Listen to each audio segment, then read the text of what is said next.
vamos a empezar la última ponencia de la mañana de hoy, último día de los SDIs, que luego recalcaremos, pero siguen por la tarde.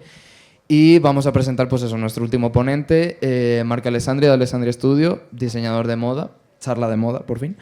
Y un poco recalcar, diseñador emergente, hace más o menos un año exacto, febrero del año pasado, estaba ganando el premio de diseño emergente en la Mercedes-Benz Fashion Week. O sea que charla muy interesante, por favor, calidad bienvenida y muchas gracias por venir.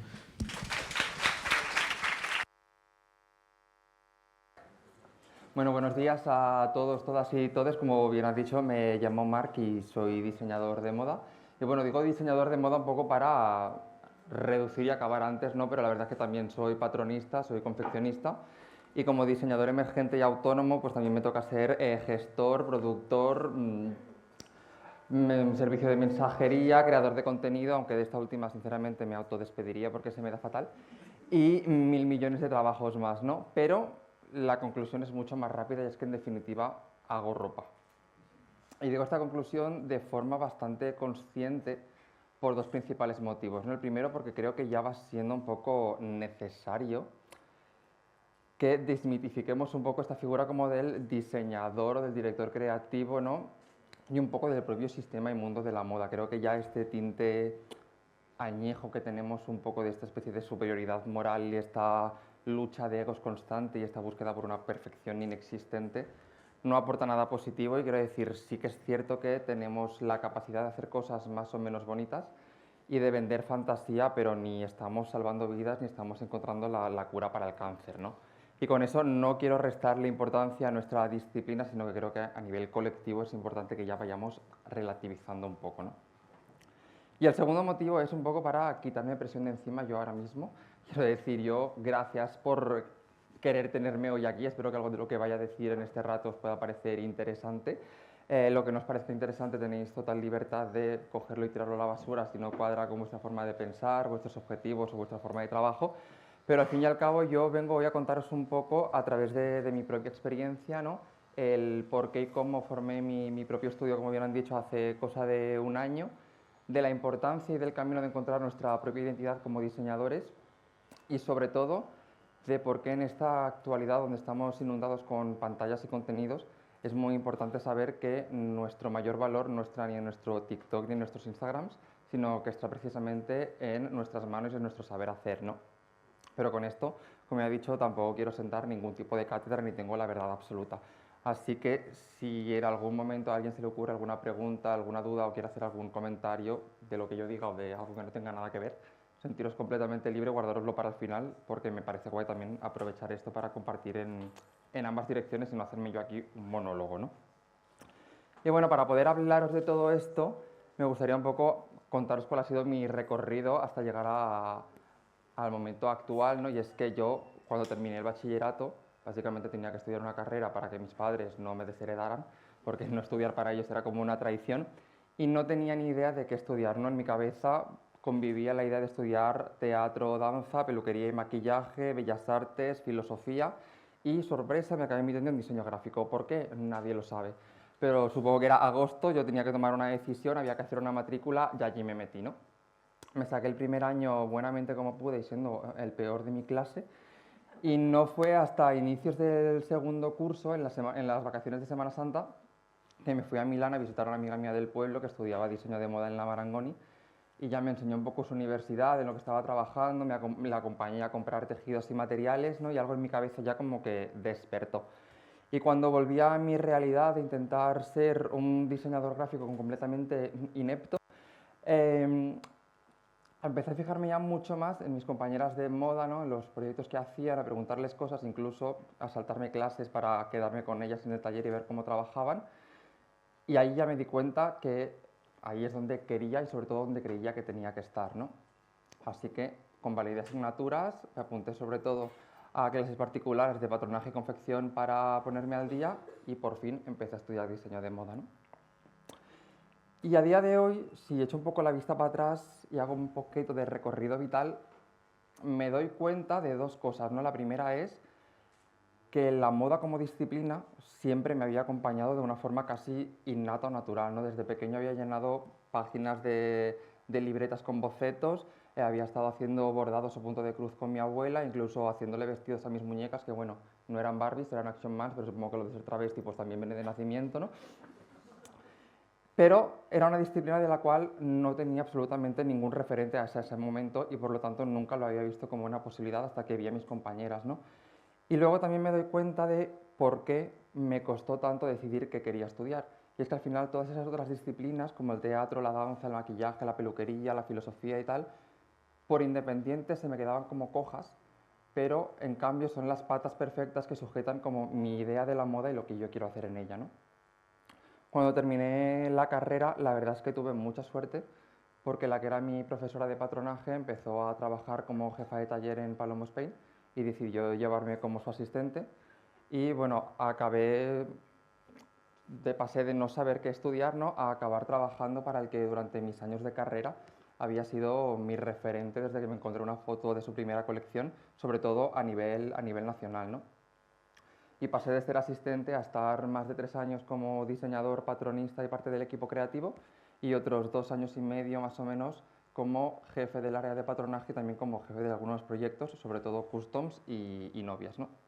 Durante ese tiempo participé en un total de 9 colecciones, como por ejemplo 1916, que fue la temporada otoño-invierno de 2019, que fue la primera colección que yo hice estando allí y que se presentó en la Semana de la Moda de Nueva York. Tiburón Primavera-Verano 2022, que se presentó aquí en Madrid. The Closet, que otoño-invierno 2023, que se presentó también en la Semana de la Moda de Nueva York. O la que fue mi última colección trabajando allí, que fue Cruising in the Rose Garden, Primavera-Verano del 2024, que también se presentó en la Semana de la Moda de Nueva York y que además contaba también con la primera colaboración que hizo Palombo con Bimba y Lola, ¿no? Pero además de colecciones, también participé en proyectos en los que ni me hubiera imaginado poder participar hacía 4 años y en los que espero poder volver a participar en algún momento, ¿no? De hecho, mi primer proyecto al mes de empezar a trabajar fue diseñar y desarrollar varios looks de actuación para Rosalía, como por ejemplo el primero que fue para su concierto de presentación del disco del Malquerer aquí en Madrid y otros looks para la gira de ese disco, también para su actuación de los MTV EMAs del 2018 o para los Latin Grammy de ese mismo año. Y también le hicimos otros looks, como por ejemplo este look de su videoclip de Apale, ¿no? Aparte de esto, pues también hicimos un custom para Beyoncé en el año 2022 para la campaña Lose Yourself in Love de Tiffany & Co. El vestuario de Chanel para representar a España en Eurovisión del 2022, que para mí fue uno de los proyectos más agobiantes, pero también el más gratificante, no solo por el resultado final, sino como buen maricón y eurofan, la verdad. Me pareció muy guay poder aprovechar y aportar un poquito mi granito de arena a la historia eurovisiva de este país.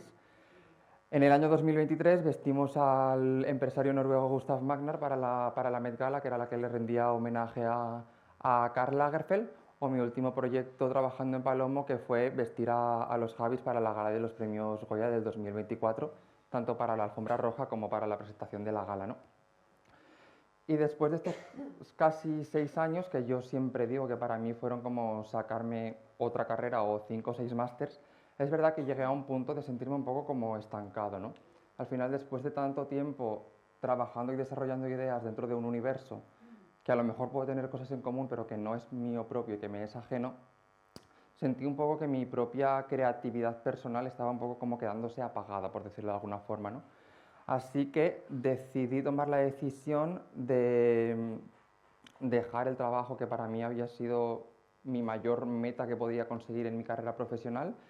Volví a casa de mis padres, no lo recomiendo mucho, la verdad. Empecé a vivir del paro, a ahorrar lo máximo posible y básicamente a empezar ese ejercicio de volver a recuperar un poco mi propia voz y mi propia identidad, ¿no? Que ahí vino un poco la gran pregunta, que es ¿quién soy? ¿Quién soy como diseñador? ¿Qué es lo que quiero contar? ¿Qué es lo que me diferencia de los demás? Y creo que es una de las preguntas más complicadas de autorresponderse, sinceramente, ¿no? Al fin y al cabo, nuestra identidad como diseñadores y como creativos es algo que está ahí y que nos viene de forma natural, ¿no? Nuestra parte creativa se nutre básicamente de todas nuestras experiencias vitales, ya sea en el entorno en el que hemos nacido o crecido, cualquier cosa que hemos visto por la calle, todas esas experiencias van fomentando esa parte nuestra como de una forma, podríamos decir, orgánica, ¿no?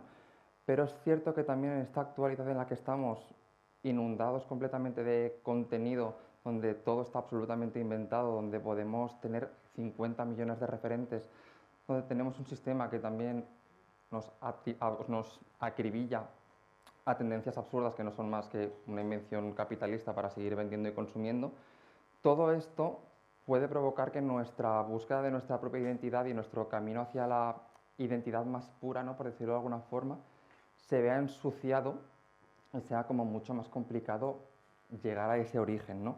Porque es que al final nuestra identidad como creativos no hay que inventarla, sino que hay que reconocerla, porque aunque no seamos conscientes de ello, ya está ahí, ¿no? Por eso me parece interesante hacer una especie de ejercicio introspectivo y analítico y imaginar que nuestra creatividad es una especie de cuarto vacío, ¿no?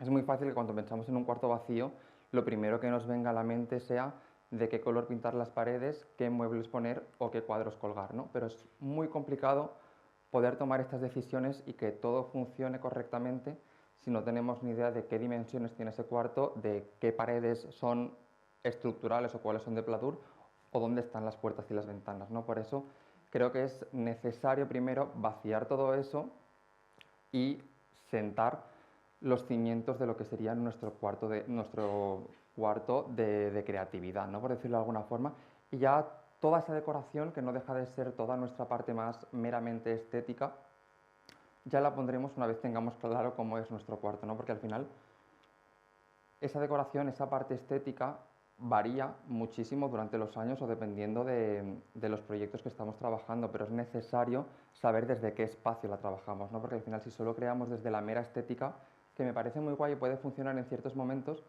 pero es mucho más fácil que al final todo lo que creemos sea algo vacío de contenido, ¿no?, que no tenga ningún mensaje, que no tenga absolutamente nada que decir. Por eso me parece importante saber siempre desde qué punto de vista estamos hablando de las cosas, ¿no? Mi propio cuarto, por ejemplo, empezó a formarse mucho antes de yo empezar a estudiar diseño de moda, de saber lo que era un patrón o de saber lo que era una costura francesa, ¿no? Y se empezó a construir cuando yo nací y crecí en un pueblo escuchando las historias de guerra de mi abuelo o viendo cine de barrio con mi abuela y escuchando Lola Flores, La Pantoja o Carmen Sevilla todas las tardes de verano, ¿no? Se formó también cuando estuve hasta los 24 años siendo bailarín de danza española y pasándome las tardes rodeado de flamenco, de volantes, de flecos o de batas de cola. Y cuando yo luego llegaba a mi casa, perdón, y tenía unos padres moteros y fans del rock que se dedican los días a escuchar AC/DC, Kiss o The Rolling Stones, ¿no? Se continuó construyendo también cuando empecé a reconocer mi propia identidad como persona no binaria y cómo eso afecta mi forma de ver el mundo y mi forma de existir en él. O cuando me mudé, por ejemplo, con 18 años a Barcelona, empecé a descubrir el mundo del drag, del cabaret y del burlesque, y de repente todo ese folclore y ese rock con el que había crecido empezó a convivir con todos los corsés, la corsetería, las lentejuelas y el brillo, ¿no? Y precisamente de todo este batiburrillo, en toda esta mezcla es en donde reside mi identidad como diseñador y desde donde hace poco más de un año nace precisamente Alexandre Studio, ¿no? Que más que una marca, yo lo concibo un poco como una especie de espacio creativo donde sí que la moda es el eje central, pero donde quiero aprovechar ya que es mi propio proyecto para poder hacer lo que me dé la gana en cualquier momento, ¿no? Como os estaba diciendo, hace poco más de un año formé Alexandre Studio y básicamente nació un poco con la idea de trabajar la moda sin género, pero no solo desde la parte estética, sino también desde la parte técnica y teórica, ¿no? ¿Y qué significa eso? Pues principalmente que utilizo mi ropa no como simplemente prendas de vestir, sino como una herramienta que sirva también un poco para comunicar, ¿no?, para manifestar o para representar. Al fin y al cabo, todas las colecciones y proyectos que yo hago siempre tienen un hilo conductor o un origen o un concepto inicial que parte del objetivo de ser básicamente una plataforma o un altavoz, ¿no?, donde hablar principalmente del colectivo, de nuestra historia, de nuestras identidades y de nuestras luchas, ¿no?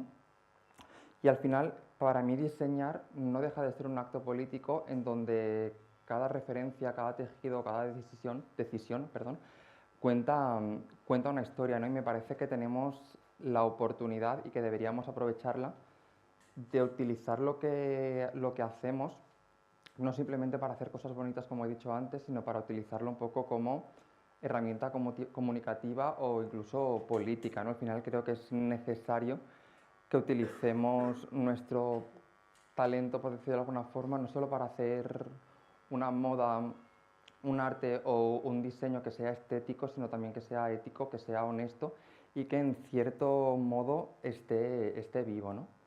Mi primera colección, de hecho, que se llamaba Violetas, que como han dicho antes es la que presenté en febrero del año pasado en la EGO de Madrid, era básicamente un homenaje al movimiento transformista y travesti durante la época de la dictadura franquista, ¿no? Una especie de ejercicio de memoria histórica y de puesta en valor de todas esas identidades que habían sido torturadas, castigadas y también a todos esos referentes que la gente del colectivo en este país nos habían arrebatado, ¿no? Y era una colección que estaba dividida en 3 bloques y que básicamente explicaba un poco la... Me ha parecido muy interesante cómo has comenzado la parte de no charla, en la que has hecho referencia a la relevancia, ¿no?, de ciertas funciones de la sociedad, como puede ser temas relacionados con la salud, etcétera. No obstante, me gustaría preguntarte en relación a las aportaciones que la ropa, a su vez, puede hacer a todas esas funciones, porque los diseñadores, bueno, los alumnos que aquí me conocen, saben la importancia que yo sí doy, ¿no?, a la ropa como una herramienta para poder resolver un montón de problemas que tenemos en la sociedad. Entonces, más allá del diseño como moda en el sentido de la tendencia, en el sentido de la identidad, esas otras alternativas que tenemos, ¿no?, que nos puede dar la oportunidad. Me parece muy lógico con lo que estás diciendo y creo que tienes toda la razón, pero de hecho era un poco para hacer un poquito de broma y quitar un poco de tensión al asunto, ¿no? Pero sí es cierto que evidentemente el diseño como disciplina tiene la función principal de solucionar problemas y la ropa también puede hacerlo, ¿no? Pero es cierto que el sistema de la moda, tal y como lo conocemos a nivel general, al menos desde lo que yo he visto y de mi propia experiencia estando dentro, sí que tiene como ese tinte de esa superioridad moral de la que estoy hablando, ¿no? Y de ese pensamiento de creer que somos como las personas más importantes del mundo, por decirlo de alguna forma. Y me parece importante también que relativicemos. Está claro que hay gente que hace diseños para solucionar problemas y para darle respuesta a ciertas problemáticas que tenemos, ¿no? O simplemente utilizarlo como una herramienta comunicativa o política, como he dicho, pero creo que también es necesario relativizar un poco y que evidentemente hay problemas mucho más importantes y hay gente que a lo mejor no está tan valorada, por decirlo de alguna forma, y que sí está haciendo cosas como, bajo mi punto de vista, mucho más importantes. No era para quitarnos valor, sino para, creo que a nivel colectivo, como industria, tenemos que empezar a relativizar un poco cuál es nuestro, no nuestro papel, sino nuestra actitud enfrente del mundo, ¿no? Yo te quiero preguntar ahora, justo por donde nos hemos quedado más o menos, que estaban mencionando el tema de violetas y de la temática de la colección, que me parece realmente una representación súper importante. A mí como colección me gustó muchísimo.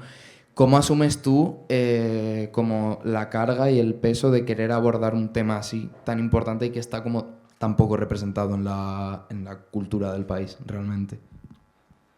Bueno, yo por ejemplo en este caso, aunque ahora voy a explicarlo también un poquito más con profundidad, pero al fin y al cabo era mi primera colección. Sinceramente yo cuando la hice un poco para quitarme el gusanillo de querer hacer una colección, no sabía si posteriormente iba a seguir o no, todo dependía de cómo iba en ese momento. Y al fin y al cabo planteé hacer una colección que sirviera un poco de carta de presentación, no solo a nivel técnico, sino también a nivel teórico-conceptual. Me parecía importante que al final mi mayor parte de referencias viene de esa parte de la historia, ¿no? También, como he dicho antes, como persona no binaria, como persona que se ha dedicado también al drag y al mundo del travestismo, me parecía guay, en cierto modo, poder dedicar mi primera colección como a todos esos referentes, ¿no? Y aportar un poco mi mi granito de arena a ese ejercicio de memoria histórica que parece que a día de hoy se está un poco olvidando lo que hemos vivido en este país, ¿no? También yo te quería preguntar, has mencionado que has trabajado mucho tiempo con más gente y que ahora estabas trabajando más a nivel individual. Durante todo ese trabajo, todo ese tiempo que has estado trabajando con más gente, ¿hay algún como valor esencial que hayas conseguido al trabajar con distintas personas que te haya dado como un valor o algo esencial en el trabajo que haces ahora mismo? Sobre todo, a mí lo que más me cambió la perspectiva, ¿no? Sobre todo después de haber estudiado la carrera y haber empezado directamente a trabajar en un equipo, fue precisamente el trabajar en equipo, ¿no? Creo que, al menos en mi caso, en mi universidad todos los trabajos eran muy individualistas. Al final teníamos que hacerlo todo nosotros, sí que podíamos contar con confeccionistas o lo que sea, pero como que todo el peso importante lo tenías tú. Y el poder trabajar con equipos, el poder tener cada uno una función particular, ¿no? También, aparte de acelerar mucho el proceso, aporta también muchísimo más valor al tener 4 puntos de vista diferentes o 4 personas con diferentes tipos de ideas, técnicas y tal, que pueden darle un valor añadido, ¿no? Ahora, por ejemplo, todo mi proyecto lo estoy llevando yo a cabo completamente solo y es cierto que muchas veces echo de menos el tener una persona al lado o sobre la que llorar básicamente cuando me da la ansiedad, o que me ayude cuando tengo alguna duda, cuando de repente hay que pensar en algún proyecto y que en vez de una cabeza sean dos. Y creo que, no sé cómo es la forma de trabajar en esta universidad, pero me parece muy guay y muy importante el darle importancia al trabajo en equipo, porque al final es lo que va a suceder en el 90% de los casos una vez salgamos de la universidad, ¿no? ¿Ya? Muchas gracias. Continuamos con la Hacemos ya presentación. Antena 3. Tenemos de Pausa. nuevo tele. Vale. Aplauso por la tele.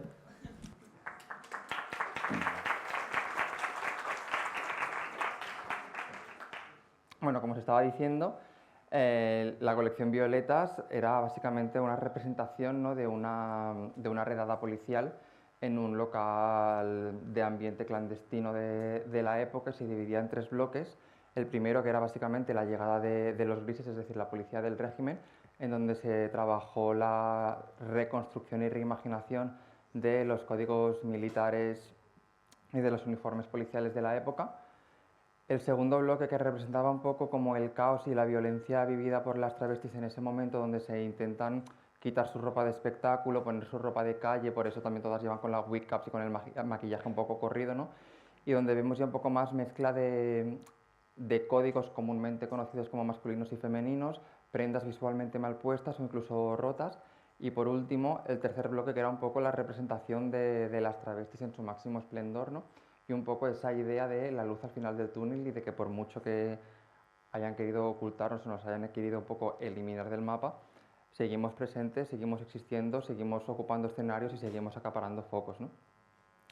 Después de esta presenté mi segunda colección en la última edición de la 080 en Barcelona, que se llamaba In Nomine Heretica, y era un poco otro ejercicio también de memoria histórica, pero también de reflexión sobre la situación actual, ¿no? Lo que se trabajó aquí fue un poco un ejercicio conceptual que hacía un paralelismo entre la caza de brujas de la Edad Media y la persecución a las identidades, a los derechos y a las corporalidades queer en la actualidad, en este contexto, digamos, complicado que estamos viviendo por el auge de las políticas de derecha y extrema derecha a nivel global, ¿no? Entonces, es una colección que se planteó un poco más como una manifestación y donde el ejercicio principal que se trabajó fue el coger elementos que en algún momento hayan sido signos de abuso o de castigo, quitarles todas esas connotaciones negativas y reimaginarlo desde un punto de vista de conseguir cómo convertirlo en un elemento que ahora nos decore o nos reivindique en cierto modo, ¿no?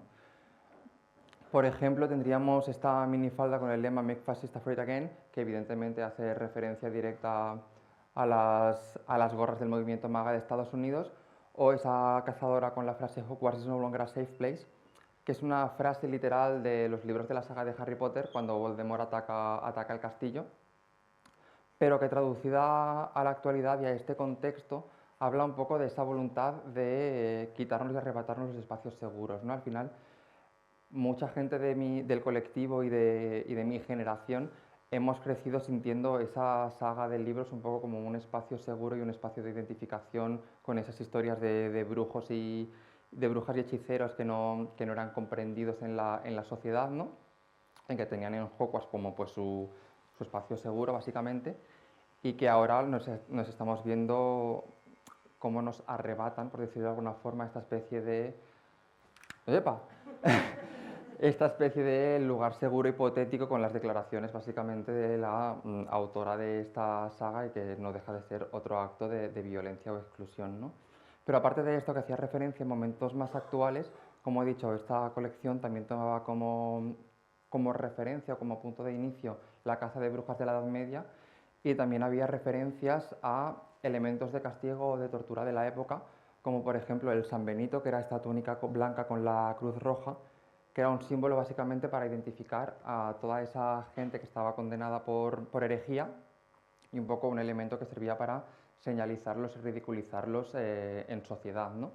Y en este caso se traduce en esta gabardina que además, como podéis ver, va acompañada de 65 marcas de conteo que representan los 65 países en los que a día de hoy todavía está perseguido por ley formar parte del colectivo, ¿no?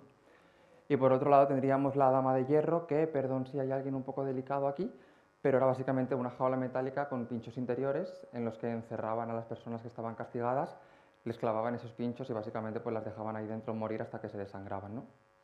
Y en este caso lo que se hizo fue un ejercicio de darle la vuelta, en cierto modo, y ahora mismo esos pinchos ya no nos apuntan hacia nosotros, sino que nos sirven un poco para decorarnos y también un poco de caparazón o de elemento protectivo hacia el entorno, ¿no?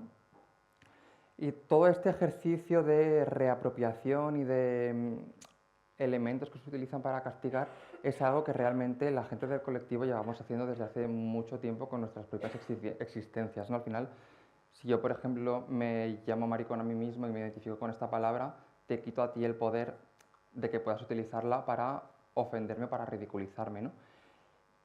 Y eso, al formar parte de mi propia identidad y mi propia forma de ver el mundo, inevitablemente también inunda ese cuarto creativo del que estábamos hablando, ¿no? Mi propio lenguaje como diseñador.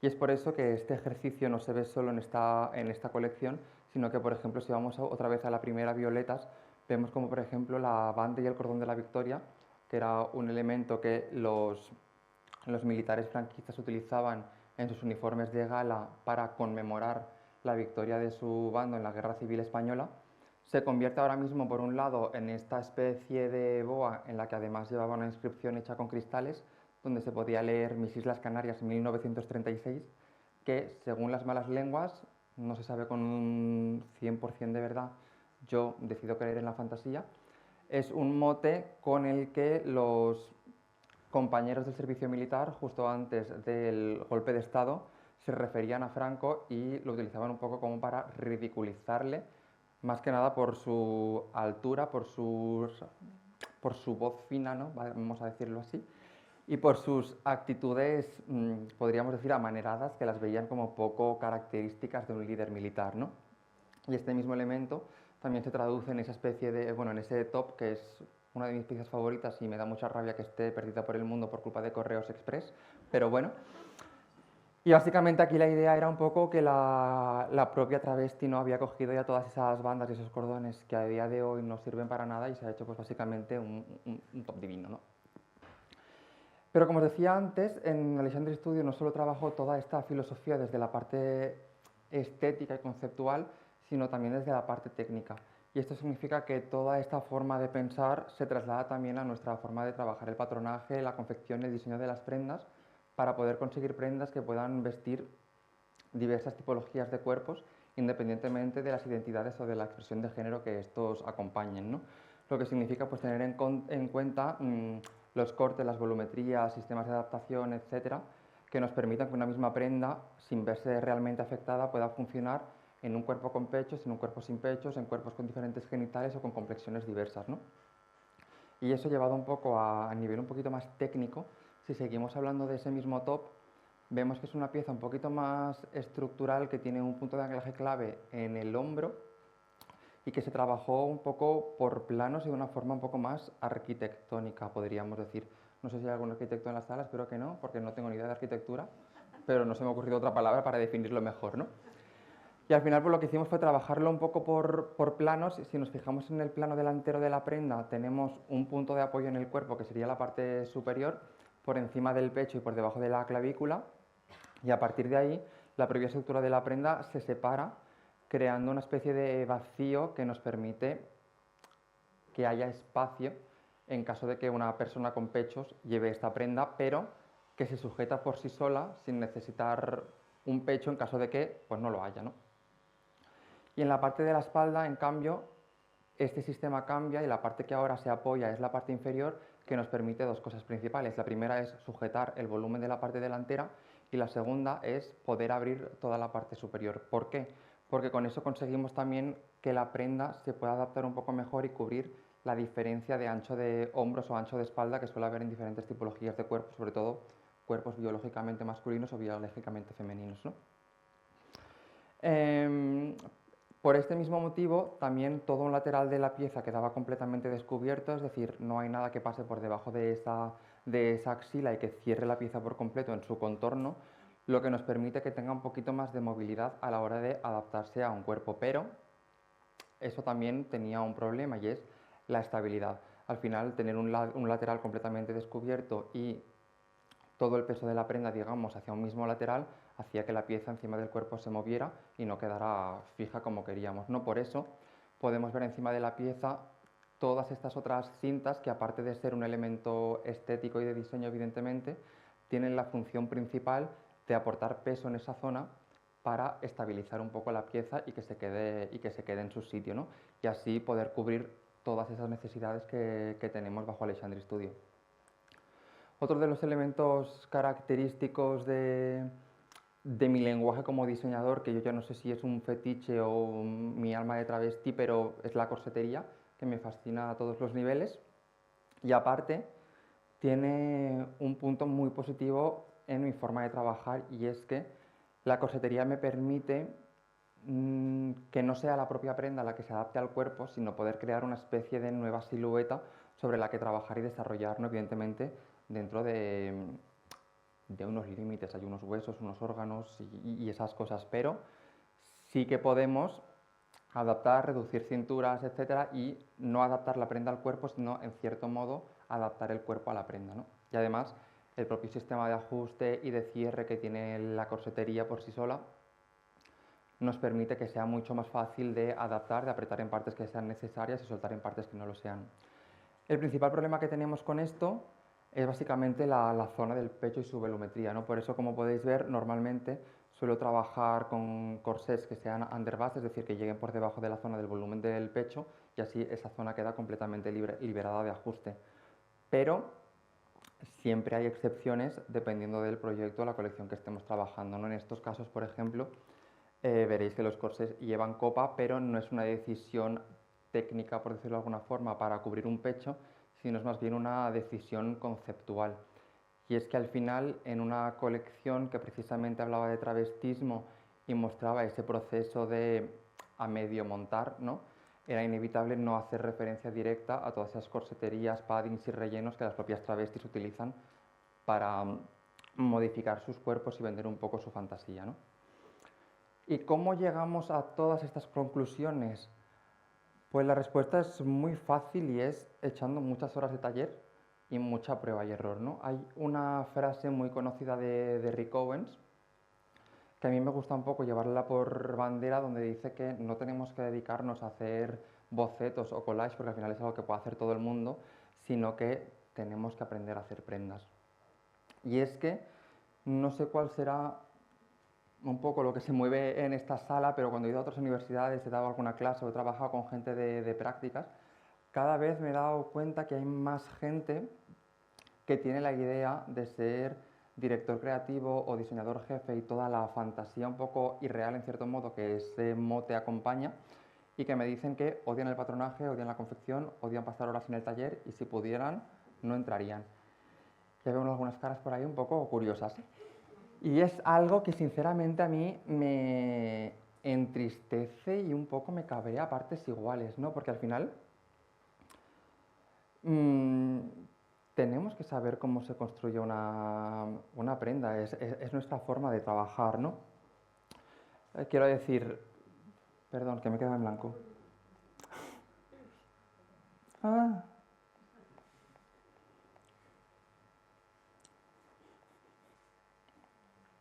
Ay. Y me parece muy importante también entender que al final el diseño no termina hasta que la pieza está completamente acabada, ¿no? Durante todo el proceso tenemos 1000 millones de cosas que van a cambiar y van a variar nuestra idea inicial, ya sea porque no funciona, porque la tela no cae como queremos, porque no funciona o no se armoniza bien con el movimiento natural del cuerpo. Y todo eso es parte de un proceso en el que tenemos que aprender a desarrollar y progresar las ideas y los diseños fuera del papel, ¿no? Al final, analizar un error, analizar un problema, buscar 50 formas para darle una solución, es la única forma que va a llevar a nuestras ideas al siguiente nivel y aportarnos todas las posibilidades de que, a todas esas posibilidades, ¿no? Que en cierto modo es imposible casi pensar de primera sobre papel, porque al final trabajamos con materia que en cierto modo está viva, tiene unas caídas, tiene unos pesos, tiene unos volúmenes y unas necesidades que con un lápiz y un papel no las podemos identificar hasta que no nos ponemos a ello, ¿no? Por eso digo que es importante entender que el diseño no es un paso, sino es todo un recorrido. Y que al final un boceto no es un diseño, sino que es una idea. Y de poco nos sirve una idea si no somos capaces de llevarla a cabo, ¿no? Hace unos meses un diseñador se puso en contacto conmigo para que le hiciera el patronaje y la confección de un vestido a medida. Y es una anécdota que me gusta un poco contar para ejemplificar esto, porque... perdón. Se me da muy mal la tecnología también, como podéis ver, ¿eh? Porque al final me trajo un boceto bastante bonito de un vestido ajustado al cuerpo para una clienta con una silueta de reloj de arena, podríamos decir, muy marcada, es decir, mucho pecho, muy poca cintura y mucha cadera, que se iba a hacer en un crepe de lana. Y mi primera pregunta fue, ¿cómo has planteado las pinzas? ¿No? Porque el boceto no tenía ni una. Y me dijo, ay, no, es que me gustaría que fuera así limpio, que no tuviera.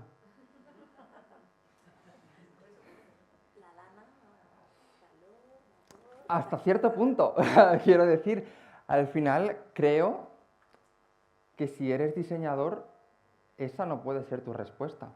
Tienes que saber que la pinza es tu herramienta para darle forma a ese vestido, pero que además se puede convertir en un elemento de diseño maravilloso, ¿no? La puedes mover, la puedes desplazar, la puedes transformar en un corte, la puedes transformar en un frunce, lo que sea, pero tienes que saber que existe, que está ahí y que es necesaria, ¿no? Y al final creo que es necesario, aunque no vayamos a ser los máximos maestros en ello, que aprendamos la técnica, que en nuestro caso es el patronaje y la confección, porque es que si no tenemos idea de la técnica y de las posibilidades que tenemos, la creatividad queda completamente sublevada por la ignorancia, ¿no? Y creo que todo esto cobra además muchísimo más sentido en este contexto actual que estamos viviendo por esta especie de lobo feroz que viene acechando un poco, que es la inteligencia artificial, ¿no? Me parece una herramienta que puede ser bastante funcional y bastante práctica en diversos ámbitos, pero con la que tengo un poco de sentimientos encontrados, la verdad. Y es que hace unos meses, por ejemplo, veíamos a Agatha Ruiz de la Prada presentando una colección diseñada por inteligencia artificial y además presentada en un desfile cuya protagonista principal era una marioneta suya revisando el fitting, ¿no? Me podría incluso hasta parecer una especie de reivindicación bastante conseguida y una especie como de parodia de lo que estamos viviendo, si no fuera porque en varias entrevistas ella misma ha dicho con orgullo que era algo maravilloso, que era algo genial y que incluso la inteligencia artificial será el mejor diseñador del mundo, ¿no? Bueno, pero es que la cosa no queda aquí, y es que hace unas semanas teníamos a Alexis Mavil presentando una supuesta colección de alta costura hecha íntegramente por inteligencia artificial, presentada en un desfile donde no había modelos, no había vestidos y los espectadores simplemente miraban una pantalla, ¿no? Y a mí, personalmente, esto no me parece un avance tecnológico, sino que me parece un poco un crimen al propio ecosistema de la moda, ¿no? Vamos a ser conscientes de que estamos hablando de alta costura, que independientemente de los tintes elitistas que tenga y toda esa vaina, que ahora mismo no es el caso, es la máxima representación de la artesanía y del saber hacer humano dentro del mundo de la moda, ¿no? Y creo que hacer esto no es solo cargarte la cultura de la artesanía y el concepto artesanal, sino es eliminar de un plumazo el trabajo de tejedores, bordadores, confeccionistas, patronistas, modelos, y es vaciar talleres de personas para llenar pantallas de píxeles, ¿no? Y creo que hay que ser conscientes de que la inteligencia artificial nos puede dar a lo mejor 500 renders maravillosos si se lo pedimos, ¿no? Pero la inteligencia artificial no tiene pensamiento crítico, no tiene experiencias, no tiene un posicionamiento ético o político y sobre todo no tiene manos. Quiero decir, nos puede diseñar o representar un vestido de organza de seda maravilloso si se lo pedimos. Posiblemente sí, porque se lo va a copiar a otros 500 diseñadores que ya lo hayan hecho antes, ¿no? Pero nunca va a poder hacerle el dobladillo ni una costura francesa.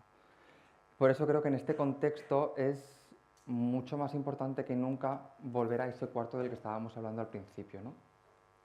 Y es que al final estamos en un momento en el que viene ese lobo feroz acechando que se puede llamar inteligencia artificial, se puede llamar industria de la moda, se puede llamar éxito rápido, puede tener 1000 millones de nombres, y si decidimos construir nuestro propio cuarto con paja, es decir, desde esa estética vacía, desde ese objetivo de ser diseñador o ser director creativo sin tocar una aguja en todo el camino, ¿no? O de agradarle simplemente a las tendencias del propio sistema, vamos a conseguir un cuarto que sea mucho más fácil de construir, es posible, pero que a la primera de cambio se puede desmoronar. En cambio, construir nuestro cuarto con cemento nos va a costar un poquito más, pero cuando consigamos alinear todos esos ladrillos, que al final no deja de ser nuestra propia identidad como creativos y como personas, por muy poco estético que nos parezca, ¿no? Nuestro propio pensamiento creativo, nuestra voz y nuestros mensajes, y le construyamos también un techo con nuestro saber hacer, ese cuarto, como creativos, se convierte en un refugio. Y lo mejor de todo es que ese refugio, si en algún momento decidimos tirar la toalla, que solo en un año me ha pasado 500 veces, así que va a pasarnos a todo el mundo, o cuando el lobo feroz, que es la industria o lo que sea, vaya a venir a soplar, que os lo aseguro también que va a venir, tiene muchísimas más posibilidades de quedarse ahí, ¿no? Y creo que es necesario que como creativos tengamos claro cuál es nuestro cuarto, cuál es ese lugar desde el que hablamos, y ya posteriormente, a partir de ahí, a partir de esos objetivos, empecemos a crear, ¿no? Y bueno, después de todo este tostón y estas pausas publicitarias, solo me queda daros las gracias por acompañarme en esta especie de room tour por mi cuarto creativo, ¿no? Y abriros las puertas de par en par, aunque ya lo hagamos hecho por primera vez, pero si alguien tiene alguna pregunta, algún comentario o alguna idea que le gustaría compartir. Ya os he dicho antes que, aunque no tenga nada que ver con lo que haya dicho, me parece muy guay que compartamos en ambas direcciones.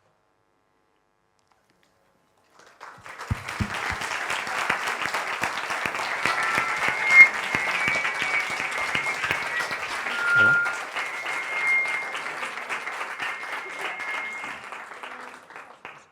Hola. Vale. Buenas. Bueno, me ha encantado la charla, por cierto. Gracias. Hablabas antes de la identidad, bueno, como el eje principal de la charla, y de la inteligencia artificial. Te pregunto, como a día de hoy, ¿dónde ponemos el origen de la identidad? Si la estética ya no se puede definir porque con la IA se puede como replicar todo, ¿dónde podemos poner nuestra identidad? ¿Cómo creamos desde una identidad propia? Por eso he dicho que creo que la identidad propia no es algo que se crea ni algo que se tiene que inventar, sino es algo que hay que reconocer, ¿no? Que al final, como he dicho antes, nuestra identidad no es algo que podamos hacer de cero, es algo que ya precisamente nos viene de innato, porque, aunque es un absurdo decirlo, antes que diseñadores o creativos somos personas, ¿no? Y esa parte creativa es algo que viene innato en nosotros. Entonces no es lo mismo una persona, o sea, no es lo mismo una persona que esté estudiando diseño de moda, pero que tenga un feedback, a lo mejor me lo invento, de cocina o de arquitectura, que una persona que haga diseño de moda y tenga un feedback de ilustración o de diseño gráfico, ¿no? Al final creo que precisamente en esta actualidad donde todo está inventado y donde tenemos 500.000 referentes, nuestra identidad y lo que nos diferencia es precisamente la mezcla que hagamos nosotros con todos esos referentes o esos puntos de partida, ¿no? No sé si he contestado a tu pregunta. Yo solo no te voy a preguntar nada, te voy a dar la enhorabuena. Gracias. Porque soy profesora de aquí, de la Escuela de Moda, y me ha encantado tu charla, me encanta lo que cuentas, tu discurso. Creo que deberíamos ser conscientes de lo que estás diciendo todos aquí, estudiantes de moda y de otras especialidades, y quiero reivindicar eso, las manos. La importancia de las manos y que no olvidemos eso. Primero hay que aprender y luego ya vas a poder dominar, pero si no aprendes, te va a dominar a ti lo demás. Nada más, solo eso. Muchas gracias por Gracias a escucharme. ti.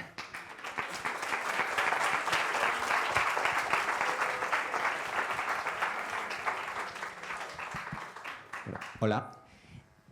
Bueno, yo igual no tengo ninguna pregunta, solamente quería agradecerte también por el principio de la charla, que bueno, que nos bajes a todos los humos, ¿no? De querer ser directores creativos y de mandar y de decir, pues esto es mi idea, te suelto un boceto, ¿no? Y esto me lo hacéis.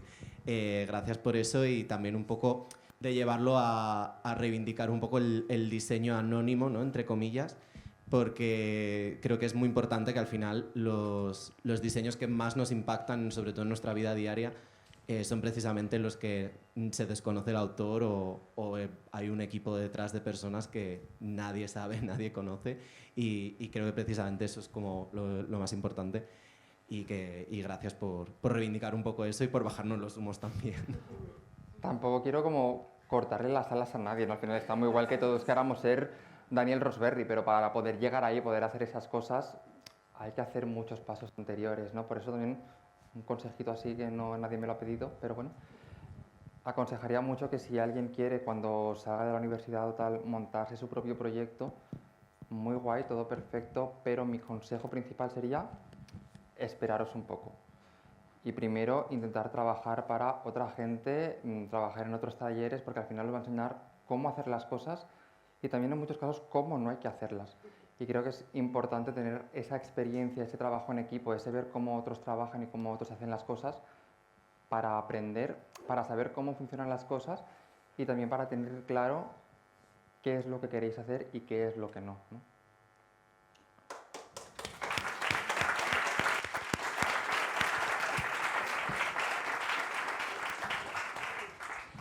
Marc, gracias y gracias porque eres inspiración. Vaya. Me has inspirado, yo que no tengo nada que ver con el mundo de la moda, que soy orientadora en esta escuela, y me ha encantado que hayas empezado tu charla contando, o al menos no contando, que llevas queriendo ser diseñador desde que tenías 3 años, que suele ser lo típico en alguien que tiene el éxito que tienes tú.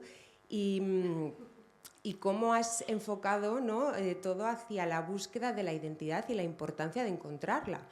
Me encuentro con muchos estudiantes, no solo aquí, sino en mi trayectoria, que precisamente les falta eso, ¿no? O quizás les supone una barrera el hecho de querer avanzar y no haber empezado por lo esencial, que es esto, ¿no? Hacer ese ejercicio de introspección.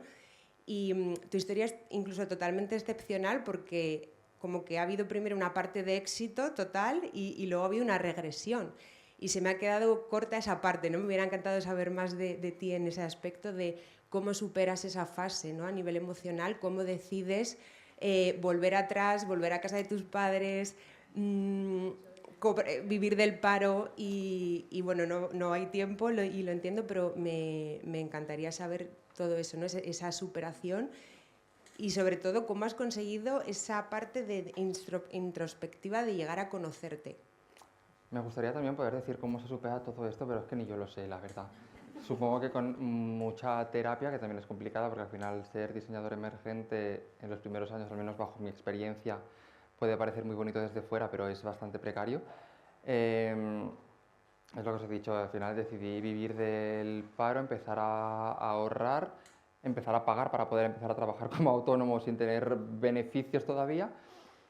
Y intentando hacerlo poco a poco, ya os he dicho, intentando luchar contra esa idea de tirar la toalla muchísimas veces, ¿no? Yo también digo que yo empecé un poco porque sí, porque estaba en casa de mis padres, necesitaba reencontrarme, hice como todo ese ejercicio previo de mirar mis trabajos de la universidad, ¿no? Empezar a mirar sketchbooks antiguos y demás y decir, qué es lo que conecta esto que hice en 2014 con esto que hacía en 2008 de niño y qué es lo que conecta con mi personalidad de ahora, ¿no? Y al final es cuando te das cuenta que lo que he dicho antes, y creo que es la frase que mejor lo resume todo, que nuestra identidad como diseñadores y como creativos no hay que inventarla, no tenemos que hacerla desde cero, sino que tenemos que saber identificarla, ¿no? Porque, como he dicho, creo que en este contexto donde hay un montón de gente que hace cosas, un montón de gente que hace cosas bonitas, donde tenemos como unas tendencias que creemos, sobre todo a nivel de la industria de la moda, que va a ser lo que mejor funcione, hay otras 500 personas que están haciendo exactamente lo mismo de forma completamente vacía. Entonces me parece importante y creo que tenemos la capacidad y la oportunidad, y me parece una pena que no se aproveche, de hacer cosas más allá. Que a lo mejor nos cuesta, en vez de 3 meses, llegar a un éxito que a lo mejor a los 4 ya se ha olvidado todo el mundo, porque esa tendencia o ese color burdeos que tú lo has hecho tu personalidad y tu identidad, alguien ha decidido que ya no se lleva, ¿no? Pero si tú construyes un poco desde, podríamos decir, como desde la verdad, por decirlo de alguna forma, creo que es la forma más honesta de poder trabajar, de poder crear y al final de buscarte esa identidad que te permita poder trabajar en un momento el granate, en un momento el negro, en un momento el print de leopardo si te apetece, pero todo convive dentro de un mismo espacio, ¿no? Y sabes el por qué estás utilizando el granate en ese momento y sobre todo también cómo vas a evolucionar a partir de ahí, ¿no?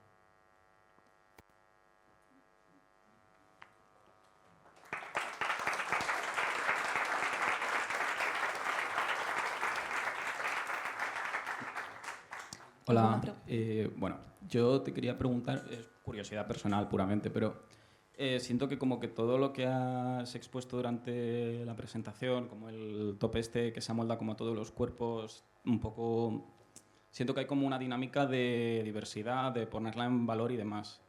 Y como que me cuestionaba un poco, luego has mencionado el corsé, que siento que simbólicamente es un poco como todo lo contrario, ¿no? Como modificar el cuerpo para que encaje, y quería ver un poco cómo esa dinámica la encajas en el resto del discurso, en plan como que me da curiosidad porque se me ha como desconectado un poco. Bueno, al final puede ser que a nivel histórico sí tengamos como ese tinte de que la corsetería ha sido un poco una especie, ¿no?, de elemento represivo, por decirlo de alguna forma.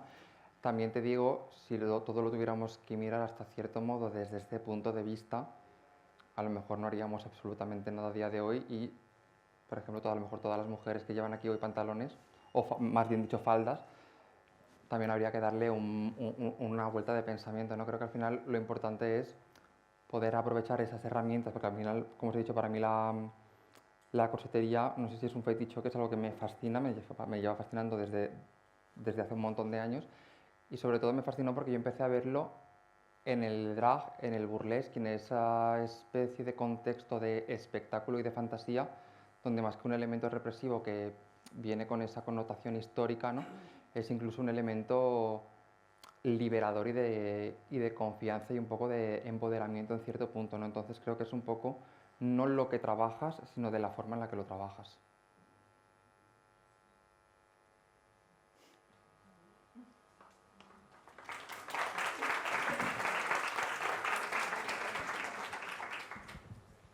A mí me gustaría preguntarte el mercado al que va dirigido esto. Es decir, muchos de nuestros alumnos flipan, y yo también, ¿no?, con aparecer en la pasarela, y luego cuál es el mercado real o cómo dirigirte, ¿no?, o cómo relajar esto a un mercado real más comercial, o un poco ese planteamiento, ¿no? Cómo rentabilizar toda esta filosofía de vida, reivindicación, identidad, a luego ya números, ¿no? Que esta pregunta es muy de Carolina, pero... Es algo a la que también me gustaría poderte dar una respuesta cerrada, pero la verdad es que no tengo ni idea porque estoy empezando ahora a quitarme un poco ese papel de diseñador y empezar a jugar un poco, imagina ser empresario, ¿no? Y es algo que se me da realmente también fatal. Pero es que no lo sé, hay que hacerlo, lo estoy intentando, estamos montando la página web y la tienda online para empezar a vender. Evidentemente, todo lo que vemos en pasarelas no deja de ser al final un ejercicio, entre comillas, como de marketing que imagen, ¿no? Y al final las pasarelas no es no te asegura nada, simplemente es una especie de plataforma en la que publicitarte y presentar tu colección. A partir de ahí sí que tienes que hacer el ejercicio de, pues a lo mejor, bajar volúmenes para comercial, encontrar tu mercado, que es bastante complicado, podríamos decir, a nivel nacional, sobre todo porque creo que estamos un poco, no hablo de nosotros, sino a nivel social o cultural, estamos como muy mal educados a la hora de comprar la ropa, que también lo entiendo porque el nivel de vida es el que hay y evidentemente la gente siempre va a tirar a por lo más barato, ¿no? Pero yo, por ejemplo, no me puedo permitir venderte un pantalón por 30 euros, como te lo puedes comprar en Inditex, porque con eso no tengo ni para comprar el 1,5 metros, 2 metros de tejido que necesito. Entonces, esa búsqueda es en la que estoy yo ahora mismo, y si el año que viene a lo mejor me volváis a llamar, te puede dar una respuesta. Ahora mismo no lo sé, la verdad. Estoy intentando buscar dentro como de un campo de minas. De vez en cuando me explota alguna bomba y sigo a la siguiente. Entonces, es que no puedo daros tampoco una respuesta cerrada a eso, la verdad, me sabe fatal. Me gustaría poder darla no por vosotros, sino por mí, por saberla yo y por tenerla, pero ahora mismo para mí está siendo también un poco prueba y error e ir viendo. Sepas que tenemos departamento de prácticas, se pueden hacer convenios, seguro que hay gente dispuesta a irse a Barcelona a trabajar contigo, así que así no estás tan solo.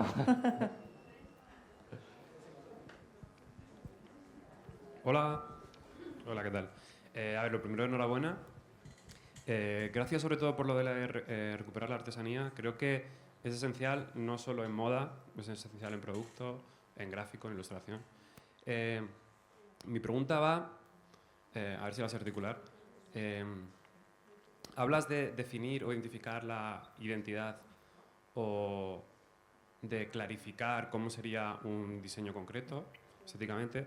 Pero mi pregunta es, ¿crees que la claridad aparece antes solo desde la observación? ¿O crees que es como muy importante simplemente hacer y que eso se digiera y luego, igual de una manera más retrospectiva, verlo, identificarlo? Porque en el fondo todos los referentes que decías en algún momento pasó. Y el cuarto vacío, o sea, nunca estuvo vacío, pero muchas veces a lo mejor te merece meterle algo al cuarto y luego lo valoras, ¿no? Claro, para mí ese proceso fue un poco proceso de mirar hacia atrás, ¿no?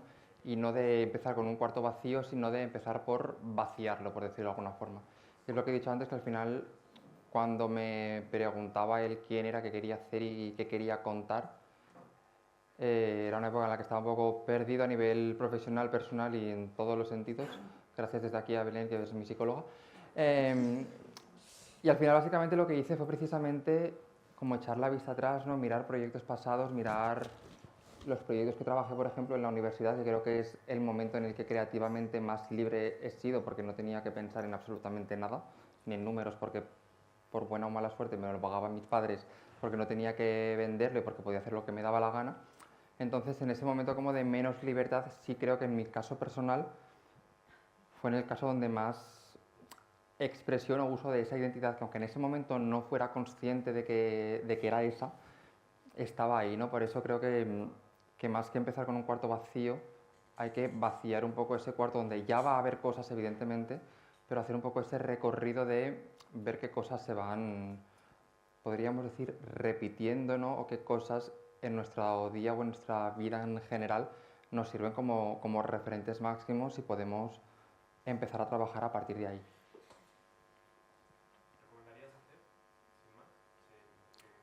Hombre, yo creo que, no sé quién dijo eso, no me acuerdo ahora mismo, pero la frase de que la inspiración siempre te pille trabajando, ¿no?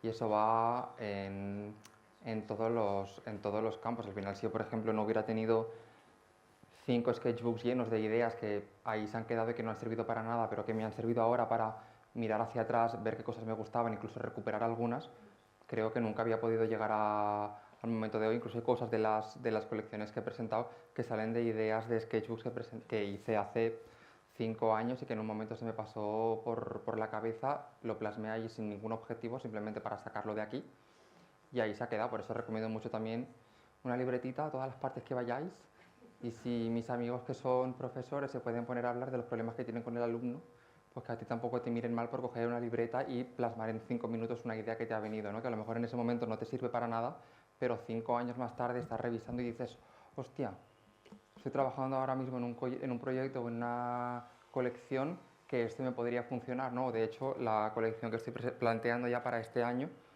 toda partió de una idea de un boceto que tuve hace 3 años y a partir de ahí he desarrollado ya todo el marco teórico y el inicio de la colección. Entonces creo que si no haces, no recibes, en cierto modo. Muchas gracias. ¿Hay alguna otra pregunta?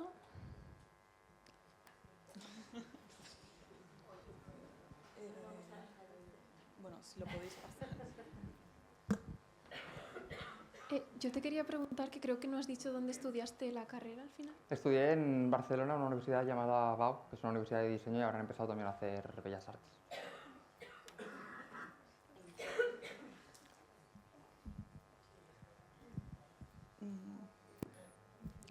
Pues muchísimas gracias por dar la charla A y vosotros. compartir tu tiempo con nosotros.